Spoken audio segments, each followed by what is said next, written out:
Welcome to NFL Primetime on ESPN Plus, presented by Dell Technologies. Your new Dell PC gets your holiday to-dos done faster. My goodness, week 16 of NFL Primetime, is that possible? Answer, it is. I'm Chris Berman. This is Booger McFarland. Welcome back. Glad to be back, Boom. You know what we're missing? We got the bunting rate. We got a lot going on. First day of winter. Obviously, it's just a few days to Christmas. Yeah. Hopefully, everybody's in the festive spirit. Everybody's ready to go, and they're checking the list and making sure everybody's been nice or naughty or whatever they need to be. Well, we're running out of time here. Exactly. Get the wrapping paper, get everything done. I'll tell you what. Week 16, Boog. I mean, if you look at the games atop two divisions in the NFC earlier this week, and, you know, Herm, who was here last week, and we love him. Yeah. Herm always says, I got one word at the end of Sports Center on Sunday morning. I got one. Preposterous. Here's what we mean. Again, we're not trying to analyze these things, but the two-point conversion by Seattle, because Charbonnet picked up the ball like a spilled glass of wine, and Seattle made 3 two-point conversions coming back from 30 to 14 and winning in overtime. Then the Bears recover the onside kick, which is like, what, a 5% chance? And they go on to stun the Pack, who were, 12-1 against them in the last 13. And that's how the top of the West and the top of the North, so the North Division of the NFC, that's how they have been decided for now in the 1 and 2 seeds. So we have the same thing coming today?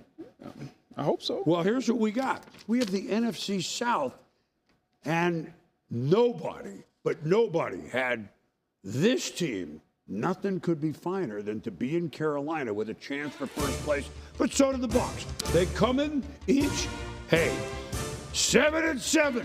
So here we go. Panthers At home. Panthers at home for about a year and a half. They've almost been automatic. Baker Mayfield, Jalen McMillan, he bobbles, but much of the Bucs names that you know are back finally. So you figure it's Tampa's day, especially when Mayfield finds Mike Evans. Touchdown, 7-3 Bucs. Second quarter. Rashad White with power around the left side. More than power. 39 yards. 48-yard field goal. Chase McLaughlin's going to try it to give the Bucs a touchdown lead, and it's good. But A'Shawn Robinson called for roughness. That's a really good call, Boom. You can't hit the long snapper. He's a defenseless player. Good call by the ref. So the Bucs, you don't argue with it. They take points off the board, but 3rd and goal, Sean Tucker can't go anywhere. So they kick a field goal anyway. They lead 10-3, but they missed that opportunity. Baker, how's it going? Did you get your wrapping done? All the gifts? Yeah, we're ready. Merry Christmas. I got the eggnog. Bryce Young, Teteroa McMillan. How nice is that? There are games when he looks like that. Well, no doubt about it. 13-10, Carolina. First drive of the second half. Mayfield, White, smelling the goal line, almost down to the 1. There was a big third down conversion. Bucs, and now Sean Tucker tucks it in. And Tampa Bay's leading 17-13. Bucs ran the ball well all day long, Boom. Now the Panthers drive. Over 3 minutes to go in the third quarter. Young to McMillan. How does he catch this? This is what you call an X-receiver who's a big body guy, goes up and just makes the catch. So, late third, Young. How does he get away? And then and then he throws to Jatavian Sanders. Under control. 20-17 Carolina. 3 minutes to go in the fourth. Young, we're tied at 20. To Jalen Coker.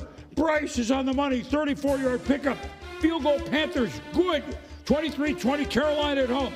But how many times have we seen Baker be the hero? 2-minute drill. I'm going to run it. And I'm not running out of bounds. Not yet. 26 yards, 49 seconds to go. Down to the 42. At least a tying field goal until, oh no, Evans went that way. But Lathan Ransom holds the Bucs up for Ransom. And yeah, Baker Mayfield thought Mike Evans was going to go to the left. Mike Evans thought Baker was going to run. Little confusion there, INT Panthers. And, all right, Bake, we love you. You were here once. We appreciate it. Dave Canales and the Carolina Panthers. They're 8-7. The Bucs are 7-8, both very much alive to win the division. But the Panthers win this 23-20 for the young head coach and the young quarterback, Canales. You know, my message to them was like, we've been playing playoff football for a really long time, you know, and because of our record early on, every single one of those games, you know, for the last month have been so critical for us to be in this spot. And so we get another week, we got another opportunity, and we have to be able to make sure we take the lessons from this one and move forward and try to find our best football. We shot ourselves in the foot enough today to lose this ball game by 3. We understand that. We definitely understand that, and we got to take it one day at a time. And again, I think the guys are accountable, the coaches are accountable, and we're going to load up and we're going to come back Monday. Hopefully in 2 weeks we get a chance to see them again and play for something. Well, we'll get into all that in a moment. Let's first start with Carolina. This is something that jumped at me because no way you and I would have had this. Yeah. Bryce Young, since 2023, when Carolina was not good, and half of last year, not good. Nobody has more than his 12 fourth quarter or overtime come from behind drives to win the game. Like you would not have that he's the leader. Point is, Carolina, from nowhere seemingly, has played with poise for a long time this season, Booger. No doubt about it, Boom. Bryce Young has been outstanding. And ever since Dave Canales put Bryce Young on the bench, and he's come back, he's been outstanding. And they play complementary football. They run the football with Rico Dowdle and Chuba Hubbard.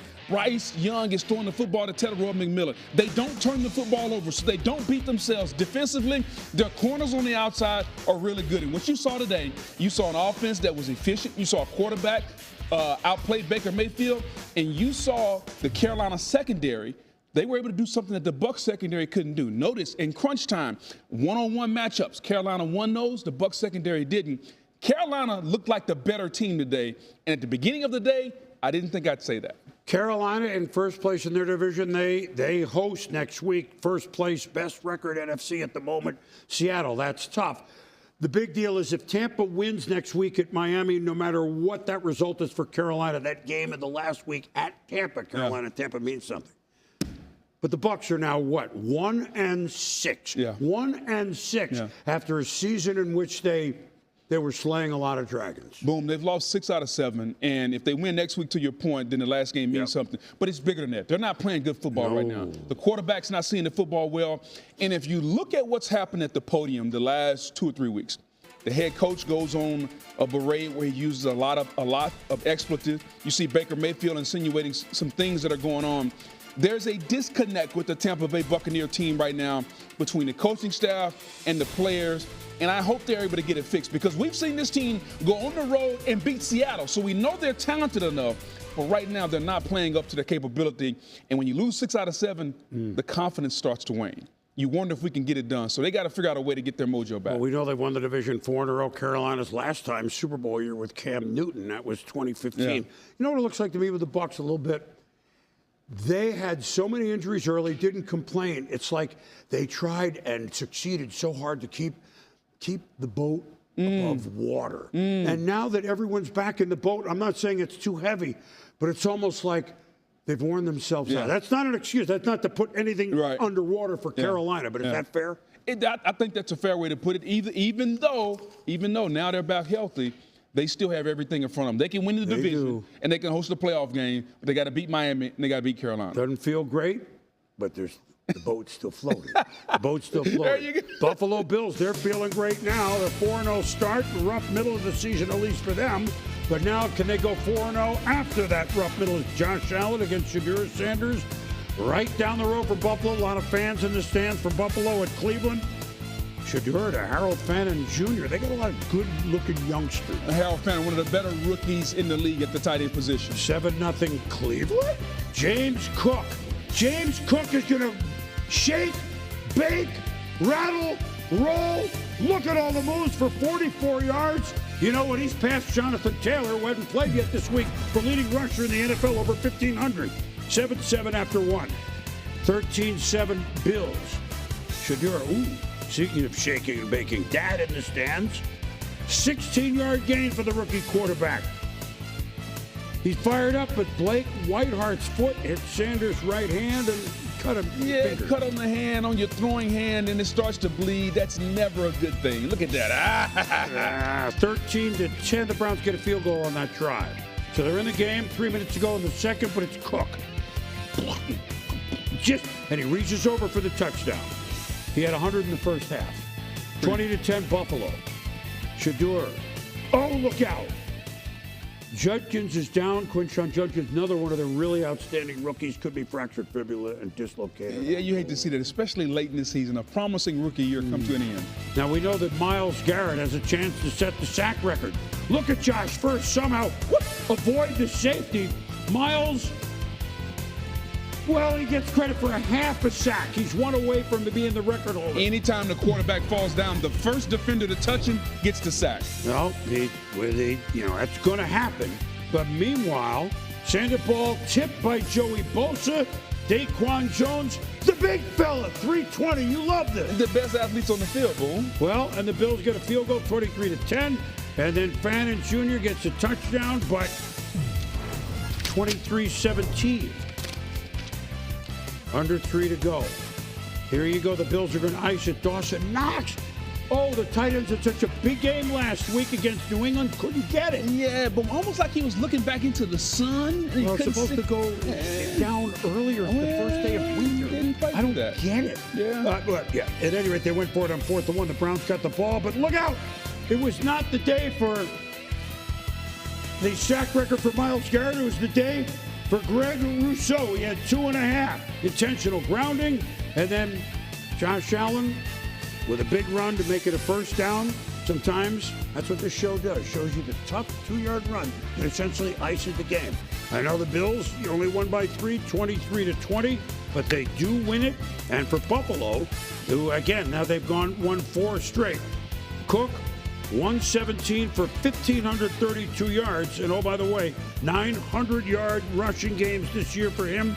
First Bill to do that since Hall of Famer Thurman Thomas, 1992. Chargers, Cowboys. You know this game would be fun. Of course, the Cowboys eliminated, but at home, could they give Justin Herbert and the red-hot Chargers a game? The answer was first half, you betcha. Dak to George Slim Pickens, big 4th down play. Then on 3rd and 4, Dak to Ryan Flournoy, Northeast Missouri. Cowboys? Cowboys offense is fun. Yeah, they are fun. Yeah. Nobody's questioning that. 7-0. Justin Herbert. Well, he's fun. Quentin Johnson. Look, Ma, one hand. How about him, Boom? Early on in his career, he couldn't catch with 2 hands. Now he's making one-handed catch. Very good. 7-7. 5 minutes left first half. 10-7 Dallas. Herbert. Here you go. McConkey. Nice. 25 yards to Ladd McConkey. 14-10. Chargers. Then Dallas. Dak. George Pickens. Touchdown, 17-14 Dallas. Kind of the game we thought we'd get. Fun. 30 seconds left in the half. Look at Herbert. I can throw it overhand, but I'd rather do whee to Keenan Allen, just short of the end zone. He's seen it all. No doubt about it. And I just love the improvisation. I can't get it overhand. Just get it to my guy so he can make a play. So at the 1, what injured hand? I'm taking it. Touchdown. A clean first half, including no punts, no turnovers, 21-17 Chargers at the break. Now they kick a field goal, Charger 24-17, 4th and 1 from the 11. Hunter Lipke, unfortunately, only gave lip service to that. Chargers stopped him, and now Cowboys down 27-17. Brian Schottenheimer, 4th and 10, own 46. Dak, pressure, forget it. Turn it over on downs again. Chargers defense. Next, LA drive. Herbert. You're going to use 2 hands, 1 hand, or no hands. It doesn't matter. It's Johnston. 25-yard pickup, 4 for 104. Moving the sticks. And he's back, this rookie. He's already making a difference. So Marion Hampton in the end zone. The LA Chargers win it with a big second half to the chagrin of Jerry Jones. 34-17, and I got to tell you, the Herbert, 23 of 29 for 300 yards. The Chargers had their season high 452 in offense. Jim Harbaugh on his quarterback. It was fantastic quarterback play. It's definitely MVP caliber. I mean, he's doing things game after game that are reserved for only the best, that are in the game and have ever played the game. Yeah, well, I appreciate that. I think, a lot of it goes to the offensive line for, the job they did today in the run game. And then Keenan, Q, Ladd, Trey, and Dre, they made some big plays for us too. So to have guys like that able to throw to them, they make my job so much easier. So I'm really thankful for them. The LA Chargers are 11-4. So when they played that game, they hey, maybe we can still track down Denver for the division. They've won 4 in a row. And to me, this is not the type of game, Booger, the Chargers like playing. Right. We laugh with respect. Legal deflate gate. Like, keep it low, 23-20, which these days is low. But they knew going in, it's going to be this sort of high-scoring game with Dallas. And it's as if, okay, our game plan is going to – we're not going to be surprised. They look comfortable playing this sort of game, too, which makes them more dangerous than last year moving forward, in my mind. And they're very comfortable because they have the best quarterback nobody talks about. Mm-hmm. We often talk about Allen and Jackson and Mahomes and Burrow. We never mention Justin Herbert. He needs to be in that category. He was absolutely outstanding today. And you mentioned the coach that they play for in Jim Harbaugh. You know his teams are going to be physical. They're going to run the football. They got Amari and Hampton back. They had 450 yards total offense today. They had 150 yards rushing. This is a well-balanced offense. And when Quentin Johnston and Ladd McConkey are on the outside, they got weapons on the outside. And they knew that the Cowboys defense, they could put up points. They put up 34 points against this defense. And boom, anytime you have one of these aliens at quarterback, he's 6'6" and 240 pounds. When you get in the tournament and you have one of these dudes, you can win it all. He's the best quarterback nobody talks about. They're the best team nobody talks about. And right now they're starting to play their best football. And they never complain. The 2 tackles out. We know the story, but they keep winning like we said. The best teams are hot. They've won 4 in a row. Buffalo. Not the oh my goodness win that they had a week ago with second quarter. Yeah. Second half, I should say, which is what they excel in. But yeah.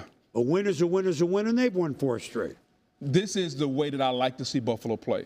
Josh Allen completed 12 passes. He didn't have to put the cape on. But they're the #1 running team in football. 29 carries, 164 yards. So it was a balanced offense, and Josh Allen just had to play the position and be a ball distributor. Defensively, 3 sacks, 2 turnovers. Now, I know their run defense is very porous, but overall, boom, this was a team win. This type of win, you can travel. You can go to New England and play this game. You can go to Denver and play this game. It's hard for Superman to put the cape on every week. And I thought, if they can play more like this, now maybe he's got to complete a few more passes. But if Josh Allen can just be a part of the puzzle and not the entire puzzle, I think they'll win more games. And today was a really good performance. Well, here's the thing. They have 2 home games left. Philadelphia will be a really interesting game next week. And then they finish with the Jets. By the way, 53 years at the stadium, barring them winning the division, that will be the final 2 games at the Ralph. Opened up the year O.J. made 2,000 yards in 1973. For the Buffalo Bills, here's one thing. They got sacks from one guy, Rousseau. They've kind of been waiting. Now, again, it's Cleveland, which is not a great team, but still, they got 2.5 sacks out of someone on the line. They've been looking for that. Can they get one of those here down the stretch? The closers, Boom. Like, we lamented when Michael Parsons went to the Packers. He was a closer. When you got a lead, you need somebody to rush the passer. So they got somebody in Rousseau. Now, if he'll just keep coming to go along with Bosa and those other guys, they got closers.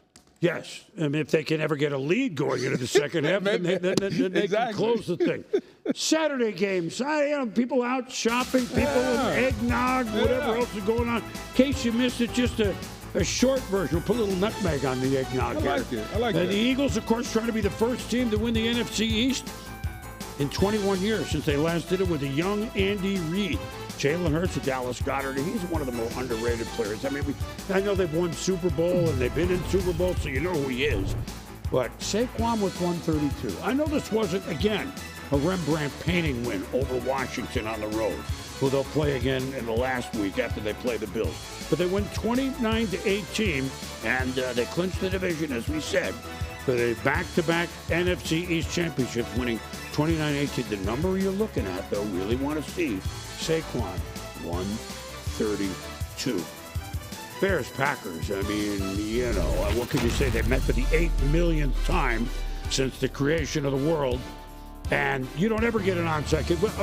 Oh, no! Romeo Doubs couldn't handle it. Bears get it after they kick a field goal at the 2-minute warning. So tough to get. Sometimes you just got to put the best hands on there. Romeo was supposed to have that, but he dropped it. Wherefore art thou? He has upgraded. Had touchdown, had catches earlier, but Caleb, watch this throw. Actually, if you see it from behind, it's even more impressive if you've not seen it yet. To a guy they don't even know. J.D. Walker and the Bears have tied the game at 16. They did not go for 2. They held them on 4. Green Bay, of course, fumbled, although Malik Willis played really, really well. And then Williams to DJ Moore 2 weeks ago when Caleb and the Bears are trying to beat the Packers, who they've lost to. They're 1-12 against them the last week. It was Nixon that made the pick. This time Nixon wasn't the one, although really good coverage. And 2 weeks later, you try to beat us twice in 14, 15 days? Not going to work. And so the Bears, 22-16. Now, okay, Jacksonville. Yeah, you're trying to win 5 in a row, but Denver's won 11 in a row. They're in Denver, although 50 degrees. Hello, seasonably warm. Oh, Jags say, hey, we're Florida's first coast. We're not afraid of 50 degrees. Trevor Lawrence. Parker Washington, first president, 21 yards. 3rd and 3, Jacksonville. Trevor playing so well as the Jags have compiled win after win this month. Touchdown to Washington, 7-0. Jaguars in Denver. We shouldn't say that. They're division leaders. Early second. Bo Nix, tremendous last week, beating the pack. Cortland Sutton.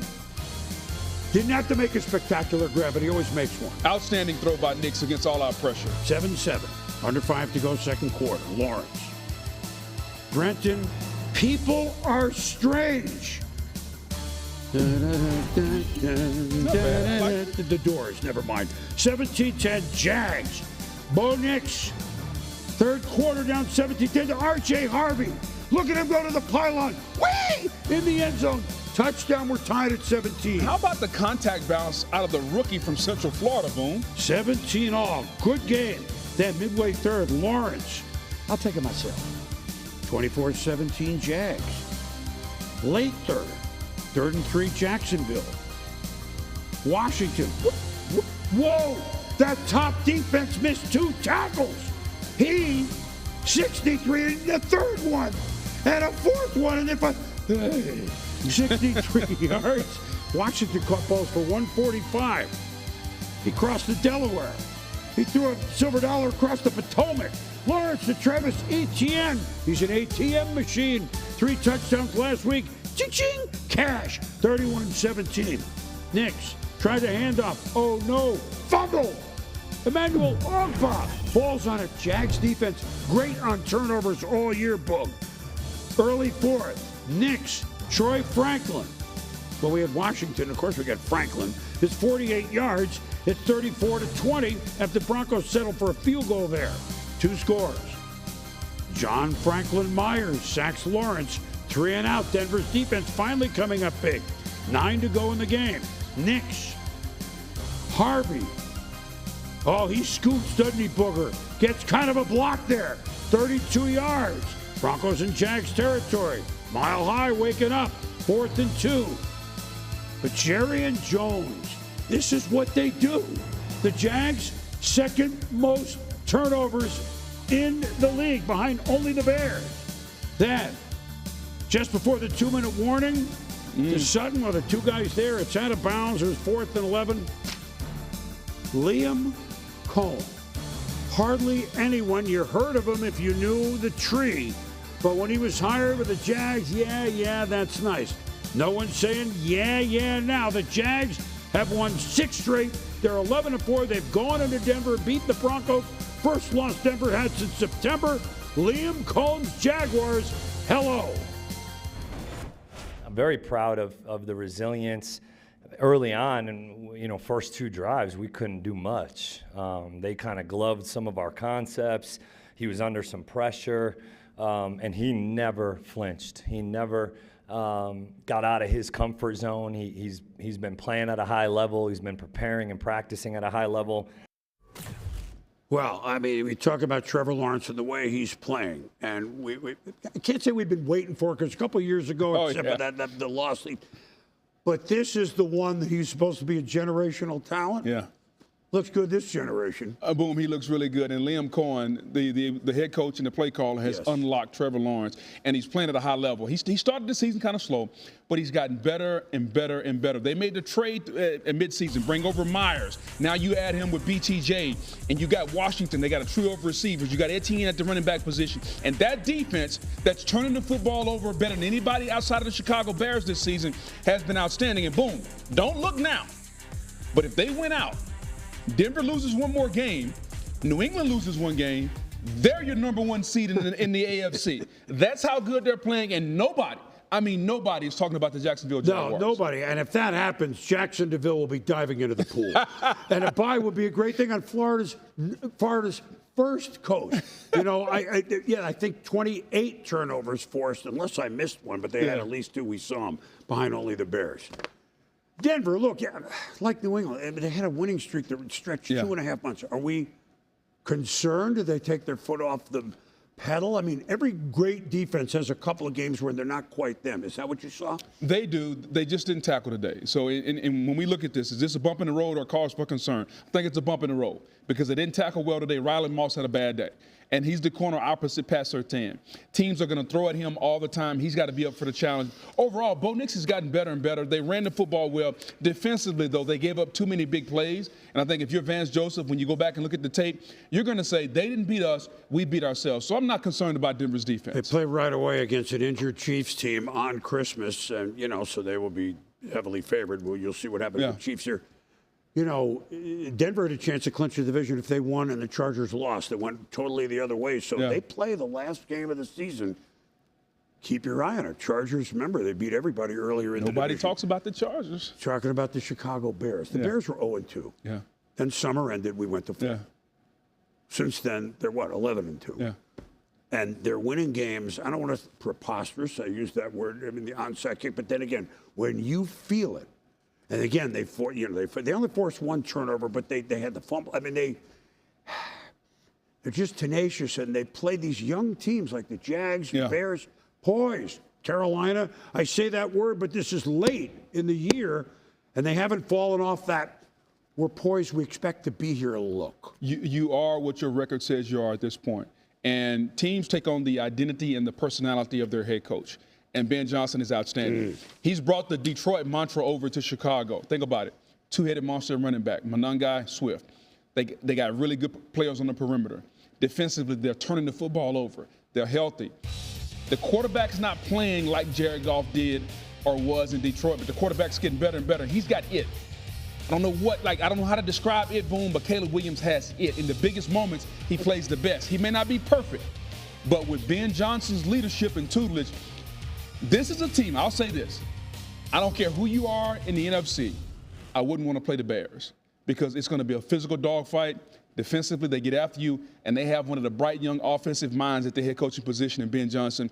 It's been an outstanding turnaround in Chicago. Just a real quick, I know Green Bay lost it, and we don't know as we do this show how the quarterback love is going to be with the concussion. Yeah. Malik Willis came in and played really well. I thought, and we've seen Coach LaFleur do that with them, but now the Packers they're clawing. I mean, all of a sudden it's happened, right? He's the ultimate. He needs to get a place on that Progressive commercial about replacements. He's the ultimate replacement. Anytime he comes in, he just does the job well. That's all he does. But the Bears are more than okay. The Chicago Bears at the moment, the number 2 seed behind the Seattle Seahawks, the number 1 seed. We could read you the odds at the beginning of the year. You'd be in business, okay? Now, Quint Ewers, 7th-round pick, Miami getting a start. Tua benched. Hard your first start. Miami at home against Joe Burrow, Bengals. Joe Burrow and Chase Brown. This is all third quarter. Touchdown, Bengals lead 24-14. Got to give the Dolphins credit. That end zone, which is old school Christmas colors. I like it. Take a look. Then Ewers tried to squeeze a pass. Ball popped up. Barrett Carter has it. Bengals defense. Yeah. Bengals. Haven't seen that a lot. Yay. Ewers threw for 260. Yeah. But This is still the third quarter. Chase Brown. Chase, see what I mean? I mean, I know they're Dolphin colors, but on the screen, maybe they tinted it a little. Maybe I was overreacting. Never mind. 31-14. I'm in the spirit. What do you want? Nobody needs to be Ebenezer Scrooge. At any rate, Burrow to Jamar Chase. Double coverage there. That's the way it's supposed to look. 9 for 109 for Chase. Still third quarter. Burrow to Brown. You get the picture. When you do this to the same guy 3 times in a quarter, who do you think wins? Yeah, well, bags on the head. Dolphins looked decent for a while, but 45-21. Cincinnati wins at Burrow, over 300 yards. Gardner Minshew, now that Patrick Mahomes successful surgery but gone for the end of the year. Won't see him till next year. Minshew and the Chiefs at Tennessee has won 2 games. But Jeffrey Simmons busts through the line. It's a safety.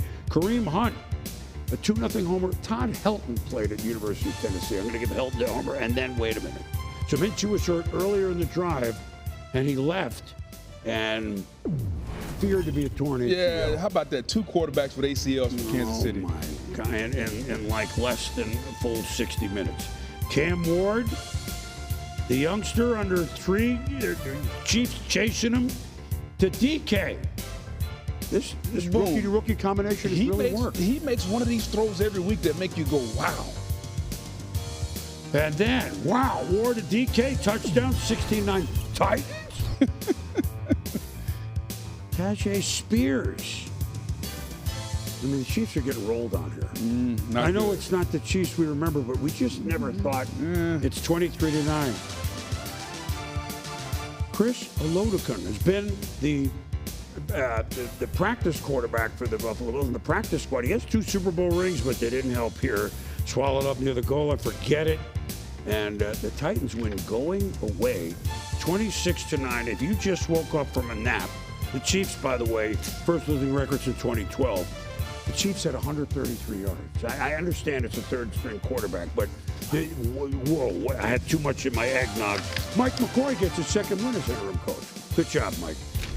Now, what do we got? Against the Texans. One team hot, one team not. The Raiders. C.J. Stroud trying to beat Geno Smith. Yeah, well, Derek Stingley Jr., one of the best in the game, Boog.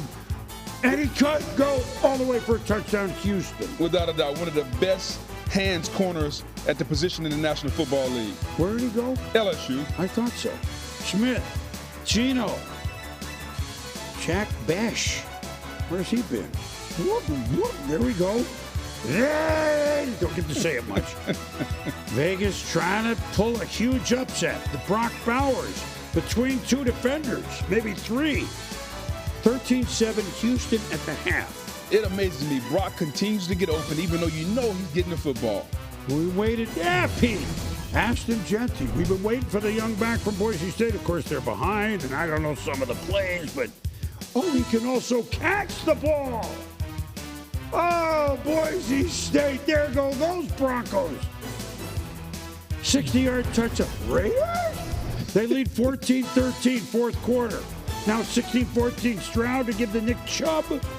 Very good insurance and a very good run. 30-yard gain.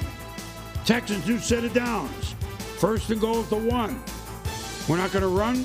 We're going to throw. Dalton Schultz. He knows something. I know how to get open. 23-14 Houston.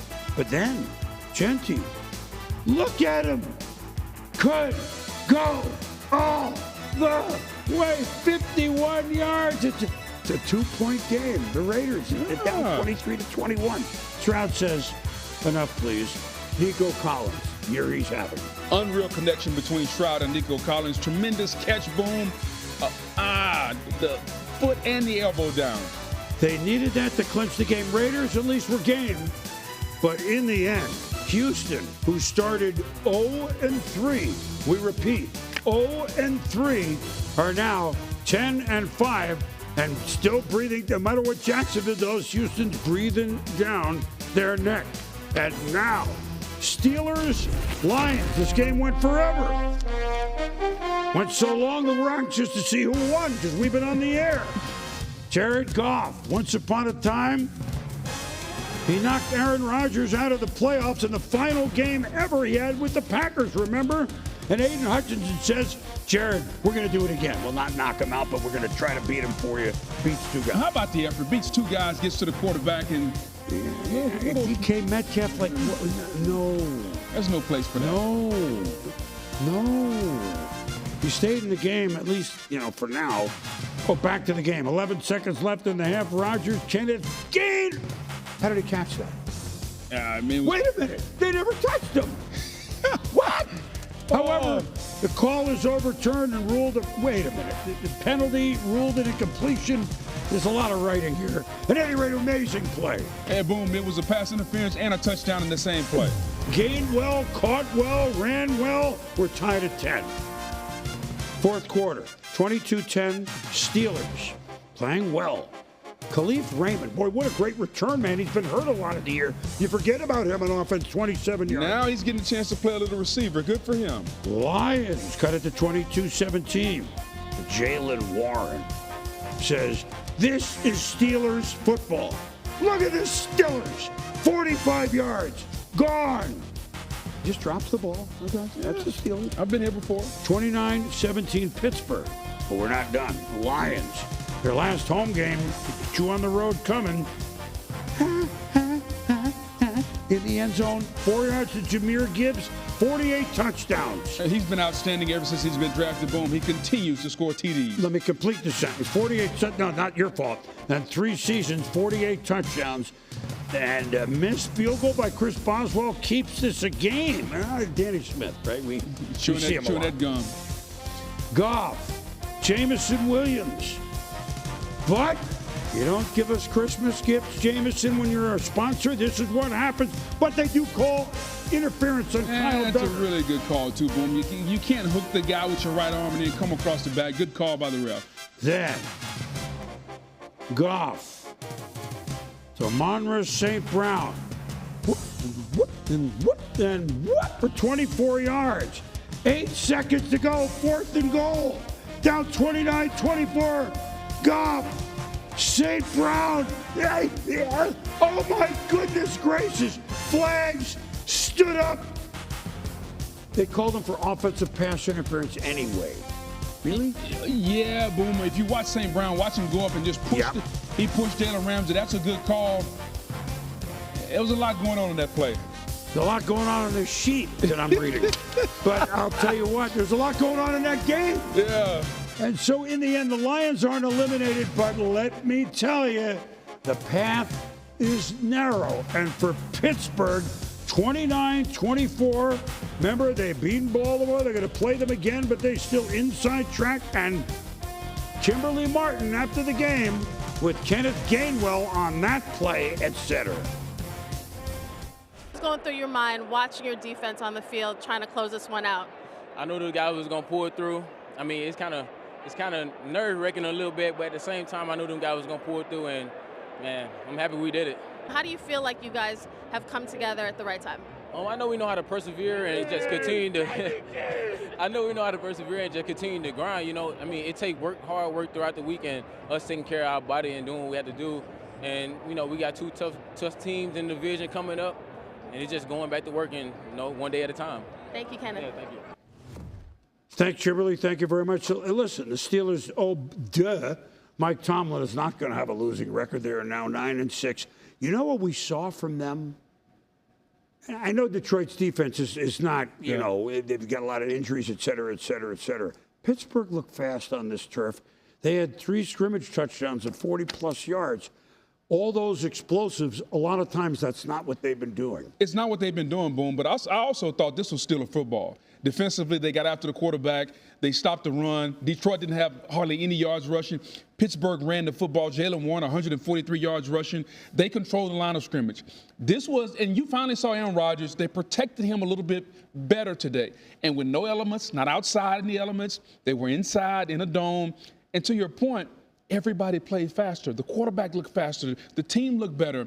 And when they can run the football and not put so much on old man Rodgers, they can be a pretty good football team. I'm not saying they're the best team in the AFC, but they're going to be a formidable opponent when they're balanced offensively. Well, he's less old man now with Phillip Rivers back. He's second old man Rodgers, right? So, and he's looking pretty good too. Detroit, just 2 years ago, San Francisco, big lead. You know, we know what happened. They didn't win. The Niners won it. And Dan Campbell said right then in the locker room, there's no guarantee that we're going to be back here next year. And, of course, they lit it up on the scoreboard. They lit up everything. They had it all in their hands, and they got beat by Washington in the division last year.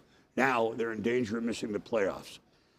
There's no way they're a flash in the pan with that offense. But this is kind of a stunner if you think about the beginning of the year. Not as much of a stunner as Kansas City not making it, but they were one, maybe behind Philly, the top NFC favorite to make win the Super Bowl. The issues continue to be injuries, especially on the defensive side of the football. Terrion Arnold, Brian Branch, Kirby Joseph, all out. They need somebody opposite Aiden Hutchinson. Boom, it's the same old story. Offensively, this team is a juggernaut with Gibbs and Montgomery and St. Brown and James. I can go on and on. Offensively, they can play with anybody. They are too hurt on the defensive side of the football, and they're missing guys that can be difference makers over there. And continually, it happens again and again. And it's almost like they're physically beat up every single year. And I'm afraid, I'm not saying that their window is closed, but it's starting to shrink a little bit. You don't get more healthier as you get older. And all these players are starting to get a year older here and a year older. They got to figure out a way to get this done at some point. If they don't get in, 2 years went by quick. Fast. If they don't, they're not done yet, but it went by quick. Meanwhile, at the other end of the spectrum, Saints, who have thrown a lug wrench in the middle of the NFC South, them and New England beat the whole division, right? And they're home to the Jets. What could possibly happen playing the Jets? Well, this could. Tyler Shock to Chris Olave. I know they wear the Wake Forest uniforms. Maybe the Jets need to play the Demon Deacons. Demon Deacons, I don't know. I love it. Aaron, he's trying, but 16-6 Saints. Early fourth, Brady Cook playing quarterback from Mizzou. Crushed by Nathan Shepard. Ball free. Saints recover.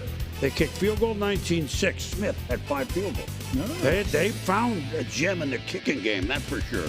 Meanwhile, Cook, oh my God, Chase Young, Barry, they had 8 sacks, New Orleans. 8. Wow. 8. So now maybe they got to fire the offensive line. I don't know what. I really don't. No, it's Taysom Hill. Taysom Hill with a huge smile to Chris Olave. Kellen Moore's team is having a nice end of the season. They win it 29-6. They're 5-10. They won 3 in a row. The Jets fall to 3-12. Well, is there anyone in New York with a record worse than the Jets? I bring you the New York Football Giants. J.J. McCarthy, Vikings. They're in the Meadowlands. Uses his legs here, the youngster. Bang! A little bit of a greedy.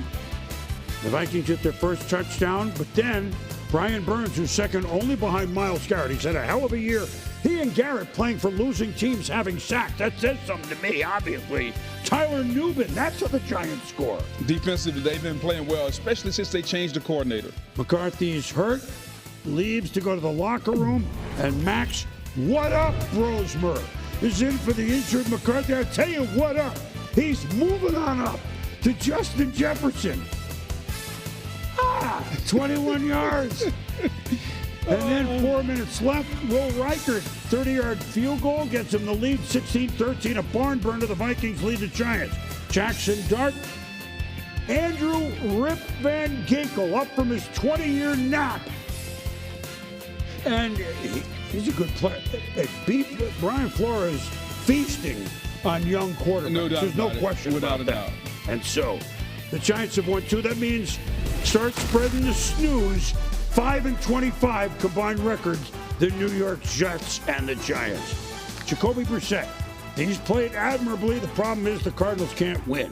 To Michael Wilson, we thought they might win this game against Atlanta in Arizona. Contested by Kobe Bryant. Review overturned the call to a touchdown. Hey, the ball never hit the ground, Bo. It never did. 10-0 Cardinals. What have they lost? 11 of 12? They were 2-0, by the way. Kirk Cousins to Bijan Robinson. He wins a race to the end zone.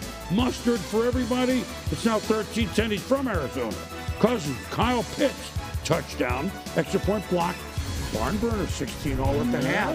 Then, 1916 Falcons, Cousins. Sneaks it in. 26-16. Brissett, Wilson, that ball hung. C.J. Henderson said, I'll take it. He stayed in bounds. Nice, but really nice. And how about the catch, then, to make sure the ball doesn't hit the ground? Unreal body control by Henderson. So, the Falcons, well, the stadium, they don't play there that much. State Farm Stadium opened in 2006. They are who they said they were. Atlanta never won there until today. We've seen it all in Week 16. Whew. Well, I was wondering, Week 16, the Sunday games didn't have the preposterous that we began the show with the two games earlier in the week. But boy, that ending of the Lions game with the Steelers, we'll get back to that. But why don't we start with what began the discussion? Because Seattle, now with the inside track on the number 1 seed, although they're a long way away from clinching their own division. Remember, they have at Carolina, first place team, and at San Francisco, who could still win the NFC West. But for Seattle to be down 30-14, and their defense not playing the game that they usually do, the Rams had over 500 yards, I believe, for them to, in the midst of everything else, get 3 two-point conversions, one of the crazy. What do we learn about the Seahawks? Because for Sam Darnold, who made true turnovers earlier, what a fourth and overtime. He stood tall when they needed it the most. This isn't the same Sam Darnold. This isn't the guy that saw ghosts in New York. Earlier in the season, they played the Rams. I want to say he had 3 or 4 interceptions. And when he had the turnovers early in this game, you thought just maybe, are we seeing the same guy? Are you seeing ghosts? But for him to bounce back, for those 2-point conversions to be good, for him to throw the balls that he threw, and to lead this team back, especially the last 2-point conversion, I thought this will give Sam Darnold the confidence to go into the postseason and know I can compete for a championship. Because I think if you're in Seattle, anything before this, you had to have your doubts. Because when we seen him in big moments in Minnesota against the Lions, he wilted. When we seen him in New York in big moments, he wilted. Earlier this season, in the biggest game against the Rams, he wilted. We finally saw Sam Darnold step up to the plate in the bottom of the 9th and hit a 2-run homer. And I think if you're a Seattle fan, you got to feel really good. More importantly, if you're Sam Darnold, man, when you brush your teeth in the morning, you got to feel good at what you see. A big defense like that, which is as good as there is. I understand Houston ranked, and we could go on, but we know what they can do. They got a couple injuries in the secondary. We'll have to see how that goes with an early start. There's a defense like that. I'm not saying I doubt Carolina at all. I'm just moving it forward a little bit. Do they take it upon themselves to take it out on a young quarterback, Bryce Young, even though Carolina is playing really good ball, especially at home? Do we expect to see them be that sort of defense, and maybe 23 points is enough for their offense to win the game? I think that's exactly how. Anytime you go on the road, boom, you got to pack something. You pack your lunch, you pack your defense, you pack your run game on the road, because you don't know what the elements are going to be. You don't know how people are going to sleep in the bed, but things that'll carry over. Defense, running game, and your ability to hit people in the mouth. And I think if you're Seattle, when you come on the road, you got to pack those things. I think their defensive line is as physical as anybody in football. And I think there will be something that Carolina has not dealt with this season. And I think it's going to be a very formidable task for the Panthers to deal with this front. And the Seahawks, oddly enough, under Mike McDonald, are a much better road team than home team. And they may be playing for home field by winning these games. How about the Rams? Again, well, Matthew Stafford didn't. They put up 500 yards. I know it was 5 quarters. Okay, now they lost a wild game to Carolina recently. Are we a little concerned with them or not really? I mean, they then took the lead again, 37-30, and their defense couldn't have. Nobody had that game being that sort of a scoring 38-37. I'm a little concerned, Boom. Let's go back to the beginning of the season. They were in Philly with a 16-point lead in Philly. Lost that game. Now you lose this game when you're up 16. That's 2 against a couple of the better teams. And, if it happens once, bump in the road. 2, cause for concern. 3 times, it's a problem. We're headed toward having a problem right now. And I think what happens is the younger players start to let up a little bit. We got this game in the bag. Let's just let's take it for granted. They got to buckle down. I think when they play their best, they're the best team in football. Matthew Stafford is the MVP. I think their front 7 is among the best young front 7s in football, but they got to finish these games off. They want the number 1 seed. That means a bye and 1 less game you got to play. I think if you're Sean McVay, that might be a game you rue losing. Well, fired the special teams coach, and that's, he said, first time he'd ever done anything like that, fired a coach in midseason. They had a rough get, the big punt return kind of got Seattle back in the game. We could keep going. So the Rams end with at Atlanta and home to Arizona. So they should win those 2 games. So Seattle has a tougher schedule. We told you San Francisco is yet to play the Monday night game. They can actually still win the division. NFC. I mean, these are Seattle. The eyeball test was telling us the Rams until they lost that game. You still may think that way. Here's San Francisco. Here's the Chicago Bears. Oh, by the way, here are the Philadelphia Eagles. We remember that Saquon can run the ball. Who's the best team 2 weeks to go? Well, I think the best team is the Rams. NFC. I think the best team is the Rams. Stafford and all the things that I said. A team that I would not want to play, Chicago Bears, because they have something, Boom, that no matter who they play, they can pack it and they can deal with it, and that's their running game. They got a 2-head monster in Kyle Monangai and DeAndre Swift. I love the defense. People say you can't live off turnovers all season long. They're leading the league in turnovers. They're proving people wrong. And that is a formula because when they turn the football over, they're giving their young quarterback, who's not perfect, more and more opportunities. And there's something to this Ben Johnson guy. So I think right now I'd say the Rams. A team I wouldn't want to play would be Chicago.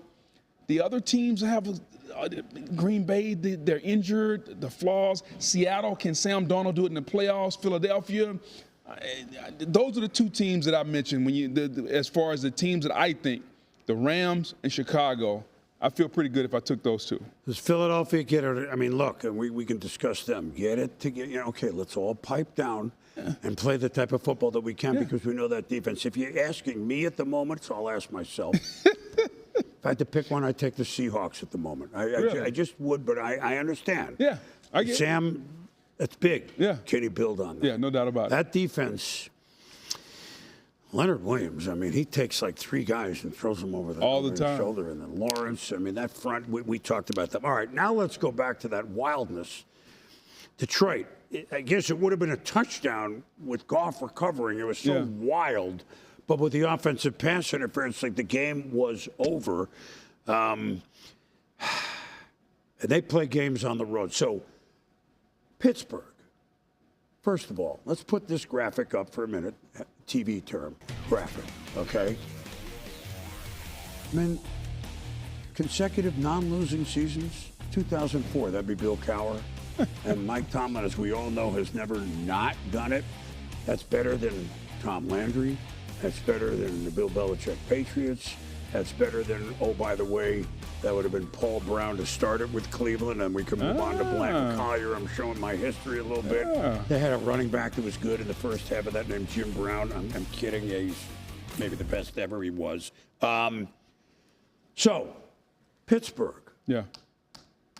Their defense on that track, I wasn't sure, without T.J. Watt in this game, they were still able to look like the Steelers because Detroit's offense, I don't care how hurt they are on defense, Boog. Detroit's offense, especially at home, their last home game, hard to stop. Pittsburgh did it. Their offense is outstanding on that track. Pittsburgh's defense was amazing. And think about this. They did all that without T.J. Watt. Yeah. And so you had other guys step up. You had Jack Sawyer step up, the rookie from Ohio State. You had other guys, Patrick Queen, Cam Hayward. They ran the football. Aaron Rodgers looked fresher. DK Metcalf got involved. They controlled the line of scrimmage. It's amazing how fast this team looked. Now, they don't play in a dome, and it's not going to happen often.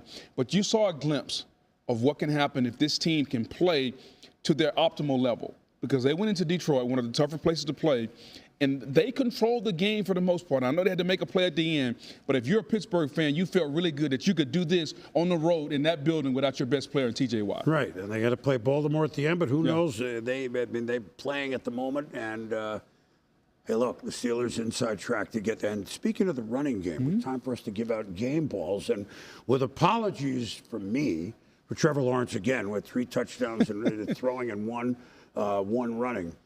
And Charlie Smith, the kicker from Northern Ireland, 5 field goals for the Saints. Like, good for him. Like, unheard of. And he doesn't miss. And he's throwing down God knows what in New Orleans, right? While the quarterback is shucking oysters. But back to the Steelers. Where are you going with your game? I'm going to the running back position, Boom. Jaylen Warren. We talked about the Steelers, how good they were, outstanding today. Think about this. 14 carries, 143 yards, 10.2 yard average. Boom. He had 2 touchdowns. He even had 2 catches for 8 yards. I thought the Steelers' offensive line was outstanding. They controlled the line of scrimmage. They ran the football well. And when you give Aaron Rodgers a running game, they're going to be tough to deal with. I thought Jaylen Warren showed some explosiveness that they hadn't seen in a while. He's been explosive. You talked about him before in the show, Boom. And Justin Herbert, injury? What injury? He's a tough hombre. I hate to use a cliche, but he is. He threw it, threw 23 of 29 for 300. They had a season-high 452 yards in offense. I know it's against Dallas, who defensively is not the doomsday defense, but the Chargers can do that. It's like the Steelers can do that, and the Chargers can do that. Makes them a little more dangerous this time of year, even though both those teams in the playoffs last year, but were early out. So, listen, we got a way to go. Neither of them are in yet. Yeah. But we're leaning. It's winter now. Yeah. No time to fool around. Put on those snow tires and get going. Speaking of which, Sunday Night Football. Baltimore at home. Got to have it. New England, after that 10-game winning streak, lost last week to Buffalo. Still inside track for the division. How did this one turn out? Scott Van Pelt, as always, happy holidays to you, my friend. Boom, I beat you to the punch. This year I started wishing people Merry Christmas back around like Halloween. But happy holidays to you as well. Sunday nighter in Baltimore, significant. Baltimore had a path to the playoffs if they lose it, but it's going to be very complicated, very tricky. Drake May and the Patriots, they're 3-0 in primetime games this year, haven't lost on the road, but this was vintage Ravens. Basically 2.5 right down the field. Derrick Henry, have some. It's 7-0. Henry, though, this season, and it started week 1 at Buffalo, fumbling the football has been an issue, and they are approaching the red zone as he fumbles for the 3rd time that he lost this year, which ties a career high. And the Patriots turn that into points. Drake May, great play fake, and he's got Hunter Henry all alone. 7-7 your score. Ravens now trail 10-7.